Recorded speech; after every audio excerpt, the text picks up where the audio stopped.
Hello बच्चों, let's see the question which says that which combination is best explained by the coordinate bond। और हमारे पास चार options हैं, that is H2 I2 Mg plus half O2 और C option है ClCl और D है H plus plus H2O। तो हम एक एक करके सारे ऑप्शंस में देखेंगे क्या रिएक्शन होगा और उनके बीच में कौन सा बॉन्ड फॉर्म होगा। ओके, सो हमारे पास जो पहला ऑप्शन है that is H2 plus I2। अभी क्या होंगे, दोनों ही कंपाउंड जो है वो कोवेलेंट है। ओके, और कोवेलेंट कंपाउंड क्या करते हैं, शेयरिंग ऑफ इलेक्ट्रॉन्स करते हैं।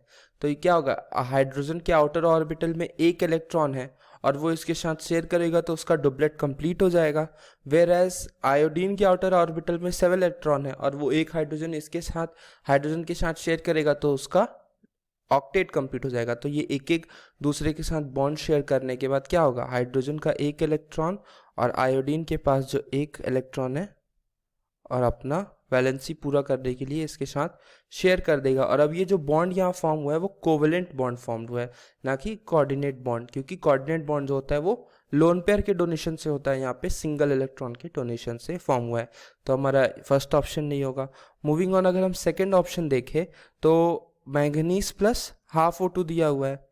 तो मैंगनीज प्लस हाफ O2 जो Mg होता है वो ही हाईली इलेक्ट्रोपॉजिटिव इन नेचर होता है और ऑक्सीजन हाईली इलेक्ट्रोनेगेटिव।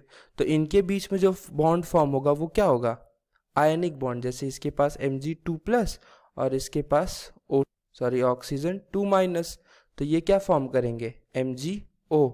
और इनके बीच में जो बॉन्ड होगा वो आयनिक होगा, ना कि कोवेलेंट भी नहीं होगा, आयनिक बॉन्ड फॉर्म होगा। Now moving on, ClCl। तो अब ClCl के आउटर ऑर्बिटल में सिमिलर आयोडीन का केस हो जाएगा, 7 इलेक्ट्रॉन्स होंगे जिसमें से 2 क्लोरीन क्या करेंगे, एक एक इलेक्ट्रॉन शेयर कर लेंगे लाइक दिस, और इनके बीच में कोवेलेंट बॉन्ड ही फॉर्म होगा।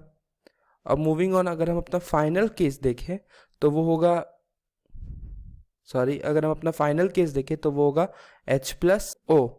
ओके, तो अगर हम देखें तो हाइड्रोजन के आउटर ऑर्बिटल में कोई भी इलेक्ट्रॉन नहीं है, लेकिन यहाँ पे ऑक्सीजन के पास अभी भी 2 लोन पेयर के फॉर्म, मतलब 2 लोन पेयर प्रेजेंट है। तो इनके बीच में क्या रिएक्शन हो सकता है, जैसे कि यहाँ पे 2 है, इनके बीच में अभी भी क्या रिएक्शन हो सकता है, जैसे कि यहाँ पे ये 2 लोन पेयर है और इसके पास एक पूरा का पूरा वेकेंट ऑर्बिटल है।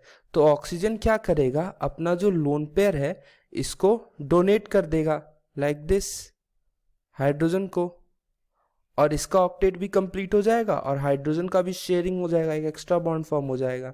तो लाइक दिस इसमें एक लोन पेयर बचे रहेगा। तो ये किस फॉर्म में एग्जिस्ट करेगा, H3O पॉजिटिव के फॉर्म में, हाइड्रोनियम आयन के फॉर्म में एग्जिस्ट करेगा और ये स्टेबल भी होगा। ओके, तो यहाँ पे जो बॉन्ड फॉर्म हुआ वो बॉन्ड फॉर्म क्या हुआ, coordinate covalent bond. This is coordinate covalent bond. और हमें क्वेश्चन में यही पूछा है कि इन सब के ऑप्शंस के बीच में किस में कोऑर्डिनेट कोवेलेंट बॉन्ड फॉर्म हो रहा है। तो हमारा डी ऑप्शन जो होगा वो करेक्ट आंसर हो जाएगा इस क्वेश्चन का, that is H plus plus H2O। तो इस क्वेश्चन को सॉल्व करने के लिए हमारा जो की कॉन्सेप्ट लगा वो यही था कि हमें सबके बीच में बॉन्डिंग कराना आना चाहिए, और हमको पता चला कि that is H plus plus H2O के बीच में कोवेलेंट बॉन्ड होगा। This is the answer of the question, that is D option. Hope you understood it well, best of luck.